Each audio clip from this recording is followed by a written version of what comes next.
Welcome to day 7 of our 260-day Bible plan. We are now on the second book of the Bible, the book of Exodus. Let's start with chapter 1. These are the names of the sons of Israel who came to Egypt with Jacob, each with his household: Reuben, Simeon, Levi, and Judah; Issachar, Zebulun, and Benjamin; Dan and Naphtali; Gad and Asher. All the descendants of Jacob were 70 persons. Joseph was already in Egypt. Then Joseph died, and all his brothers and all that generation. But the people of Israel were fruitful and increased greatly. They multiplied and grew exceedingly strong, so that the land was filled with them. Now there arose a new king over Egypt, who did not know Joseph. And he said to his people, "Behold, the people of Israel are too many and too mighty for us. Come, let us deal shrewdly with them, lest they multiply. And if war breaks out, they join our enemies and fight against us and escape from the land." Therefore, they set taskmasters over them to afflict them with heavy burdens. They built for Pharaoh store cities, Pithom and Ramses. But the more they were oppressed, the more they multiplied and the more they spread abroad. And the Egyptians were in dread of the people of Israel. So they ruthlessly made the people of Israel work as slaves and made their lives bitter with hard service, in mortar and brick, and in all kinds of work in the field. In all their work, they ruthlessly made them work as slaves. Then the king of Egypt said to the Hebrew midwives, one of whom was named Shiphrah and the other Puah, "When you serve as midwife to the Hebrew woman and see them on the birth stool, if it is a son, you shall kill him. But if it is a daughter, she shall live." But the midwives feared God and did not do as the king of Egypt commanded them, but let the male children live. So the king of Egypt called the midwives and said to them, "Why have you done this and let the male children live?" The midwives said to Pharaoh, "Because the Hebrew women are not like the Egyptian women, for they are vigorous and give birth before the midwife comes to them." So God dealt well with the midwives, and the people multiplied and grew very strong. And because the midwives feared God, he gave them families. Then Pharaoh commanded all his people, "Every son that is born to the Hebrews you shall cast into the Nile, but you shall let every daughter live." Chapter 2. Now a man from the house of Levi went and took as his wife a Levite woman. The woman conceived and bore a son, and when she saw that he was a fine child, she hid him 3 months.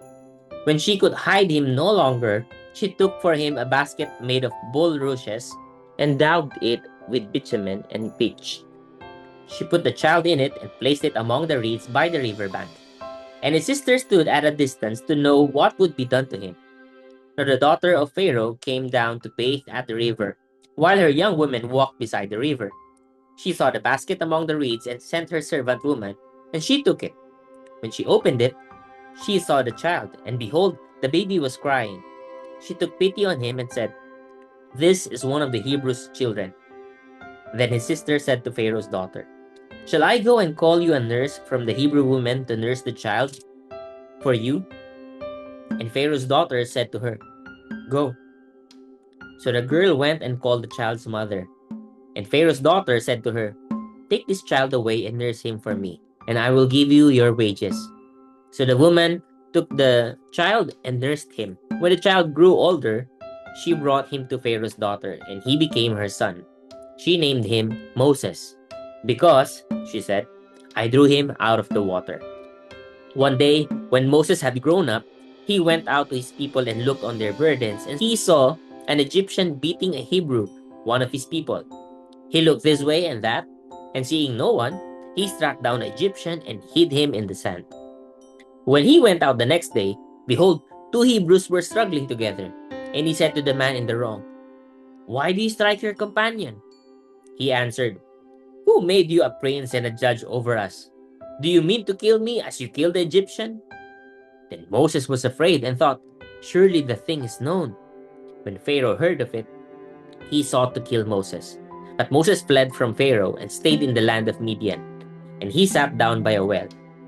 Now the priest of Midian had 7 daughters, and they came and drew water and filled the troughs to water their father's flock.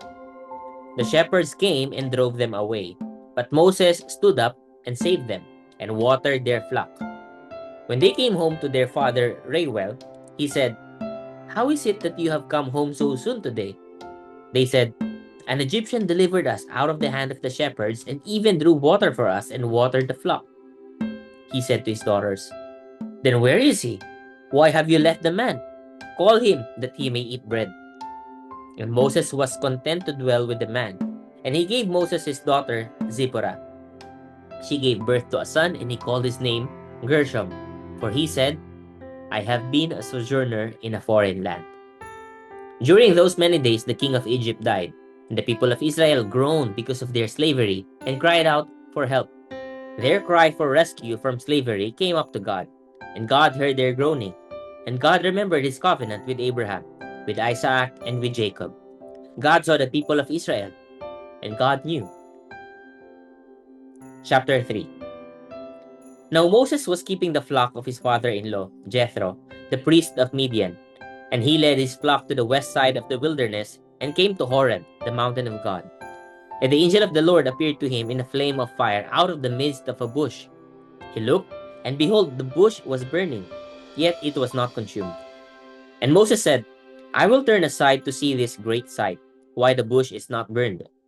When the Lord saw that he turned aside to see, God called to him out of the bush, "Moses, Moses." And he said, "Here I am." Then he said, "Do not come near. Take your sandals off your feet, for the place on which you are standing is holy ground." And he said, "I am the God of your father, the God of Abraham, and the God of Isaac, and the God of Jacob." And Moses hid his face, for he was afraid to look at God. Then the Lord said, "I have surely seen the affliction of my people who are in Egypt, and have heard their cry because of their taskmasters.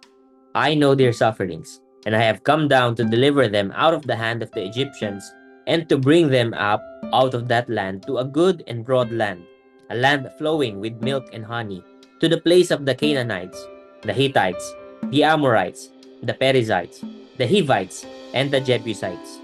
And now, behold, the cry of the people of Israel has come to me, and I have also seen the oppression with which the Egyptians oppress them. Come, I will send you to Pharaoh, that you may bring my people, the children of Israel, out of Egypt." But Moses said to God, "Who am I that I should go to Pharaoh and bring the children of Israel out of Egypt?" He said, "But I will be with you, and this shall be the sign for you, that I have sent you. When you have brought the people out of Egypt, you shall serve God on this mountain." Then Moses said to God, "If I come to the people of Israel and say to them, 'The God of your fathers has sent me to you,' and they ask me, 'What is his name?' what shall I say to them?" God said to Moses, "I am who I am." And he said, "Say this to the people of Israel, 'I am has sent me to you.'" God also said to Moses, "Say this to the people of Israel, 'The Lord, the God of your fathers, the God of Abraham, the God of Isaac, and the God of Jacob, has sent me to you.' This is my name forever, and thus I am to be remembered throughout all generations.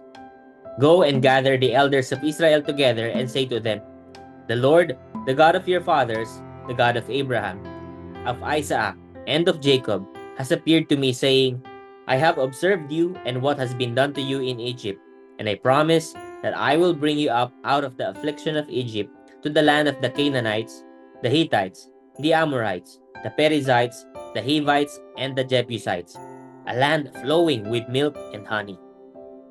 And they will listen to your voice.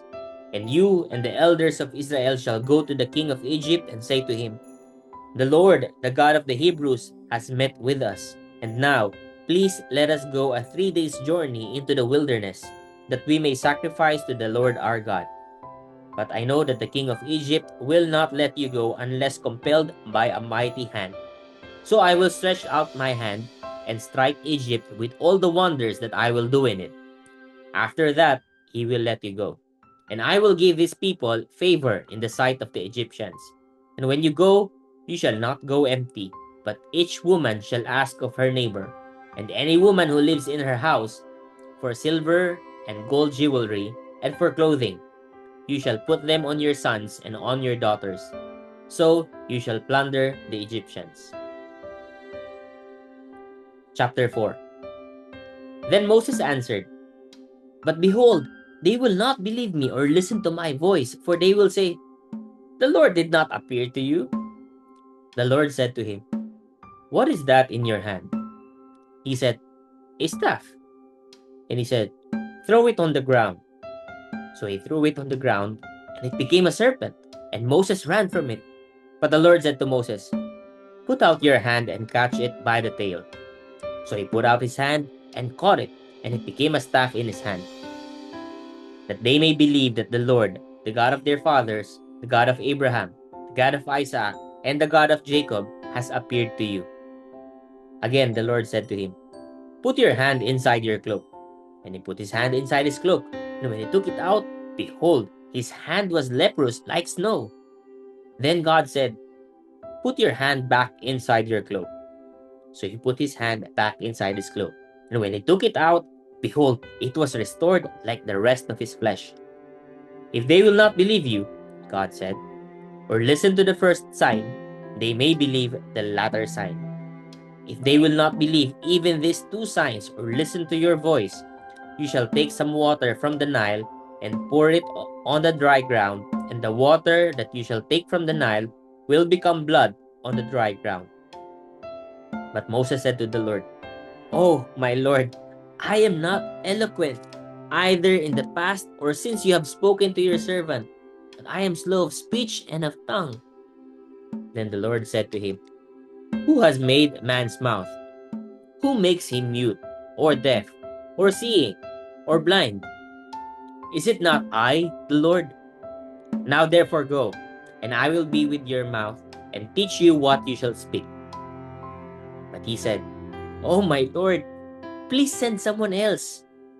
Then the anger of the Lord was kindled against Moses, and he said, Is there not Aaron, your brother, the Levite? I know that he can speak well. Behold, he is coming out to meet you, and when he sees you, he will be glad in his heart. You shall speak to him and put the words in his mouth, and I will be with your mouth and with his mouth, and will teach you both what to do. He shall speak for you to the people, and he shall be your mouth, and you shall be as God to him. And take in your hand this staff, with which you shall do the signs.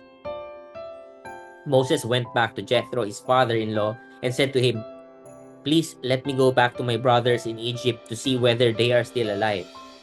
And Jethro said to Moses, Go in peace.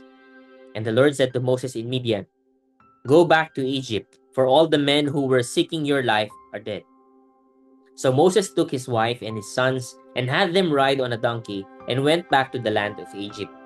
And Moses took the staff of God in his hand. And the Lord said to Moses, When you go back to Egypt, see that you do before Pharaoh all the miracles that I have put in your power. I will harden his heart, so that he will not let the people go. Then you shall say to Pharaoh, Thus says the Lord, Israel is my firstborn son. And I say to you, Let my son go, that he may serve me. If you refuse to let him go, behold, I will kill your firstborn son. At a lodging place on the way, the Lord met him and sought to put him to death. Then Zipporah took a flint and cut off her son's foreskin and touched Moses' feet with it and said, Surely you are a bridegroom of blood to me. So he let him alone. It was then that she said, A bridegroom of blood, because of the circumcision. The Lord said to Aaron, Go into the wilderness to meet Moses. So he went and met him at the mountain of God and kissed him. And Moses told Aaron all the words of the Lord with which he had sent him to speak, and all the signs that he had commanded him to do. Then Moses and Aaron went and gathered together all the elders of the people of Israel. Aaron spoke all the words that the Lord had spoken to Moses and did the signs in the sight of the people. The people believed. And when they heard that the Lord had visited the people of Israel and that he had seen their affliction, they bowed their heads and worshipped. Chapter 5. Afterward, Moses and Aaron went and said to Pharaoh, "Thus says the Lord, the God of Israel, let my people go, that they may hold a feast to me in the wilderness." But Pharaoh said, "Who is the Lord, that I should obey his voice and let Israel go? I do not know the Lord, and moreover, I will not Israel go." Then they said, "The God of the Hebrews has met with us. Please let us go a 3 days' journey into the wilderness, that we may sacrifice to the Lord our God, lest he fall upon us with pestilence or with a sword." But the king of Egypt said to them, "Moses and Aaron, why do you take the people away from their work? Get back to your burdens." And Pharaoh said, "Behold, the people of the land are now many, and you make them rest from their burdens." The same day, Pharaoh commanded the taskmasters of the people and their foremen, "You shall no longer give the people straw to make bricks as in the past. Let them go and gather straw for themselves. But the number of bricks that they made in the past, you shall impose on them. You shall by no means reduce it, for they are idle. Therefore, they cry, 'Let us go and offer sacrifice to our God.' Let heavier work be laid on the men, that they may labor at it and pay no regard to lying words." So the taskmasters and the foremen of the people went out and said to the people, "Thus says Pharaoh, I will not give you straw. Go and get your straw yourselves wherever you can find it, but your work will not be reduced in the least." So the people were scattered throughout all the land of Egypt to gather stubble for straw. The taskmasters were urgent, saying, "Complete your work, your daily task each day, as when there was straw." And the foremen of the people of Israel, whom Pharaoh's taskmasters had set over them, were beaten and were asked, "Why have you not done all your task of making bricks today and yesterday, as in the past?" Then the foremen of the people of Israel came and cried to Pharaoh, "Why do you treat your servants like this? No straw is given to your servants, yet they say to us, 'Make bricks.' And behold, your servants are beaten, but the fault is in your own people." But he said, "You are idle. You are idle. That is why you say, 'Let us go and sacrifice to the Lord.' Go now and work. No straw will be given to you. No straw will be given you, but you must still deliver the same number of bricks." The foremen of the people of Israel saw that they were in trouble when they said, "You shall by no means reduce your number of bricks, your daily task each day." They met Moses and Aaron, who were waiting for them as they came out from Pharaoh. And they said to them, "The Lord look on you and judge, because you have made us think in the sight of Pharaoh and his servants, and have put a sword in their hand to kill us." Then Moses turned to the Lord and said, "O Lord, why have you done evil to these people? Why did you ever send me? For since I came to Pharaoh to speak in your name, he has done evil to these people, and you have not delivered your people at all." Praise God for the reading of his word.